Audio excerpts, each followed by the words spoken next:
programang ito ay rated SPG. Striktong patnubay at gabay ng magulang ang kailangan. Maaaring may masiselang tema, lengguwahe, karahasan, sexual, horror o droga na hindi angkop sa mga... Hindi nga maganda ang ginagawa nga nito ni Divina sa asawa nga nito ni Charlene dahil na nga rin sa alam naman nga ni Divina na may asawa na nga itong si Raymond at inaakit pa nga niya. Hindi naman pwede na ang gusto nga ni Divina ang laging masusunod dahil nga masama nga ito. Hindi nga pinalampas ni Divina ang pagkakataon na silang dalawa nga lang ni Raymond ang magkasama. Kaya naman nga tatabihan nga ni Divina ito ngang si Raymond.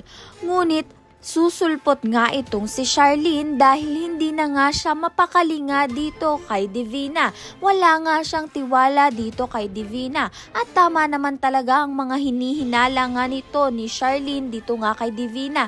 Dahil totoo nga ang inaakit ni Divina ito ngang si Raymond. Kaya naman nga't mapupurnada nga ang balak nga nito ni Divina dito nga kay Raymond. Madidismaya nga itong si Divina dito nga kay Raymond dahil nga kahit anong ang gawin niya nga ay si Charlene pa rin nga ang bukod tanging hinahanap nga nito ni Raymond. Ayan at iba pa ang dapat nating pakahabangan. Maraming salamat sa iyong panonood.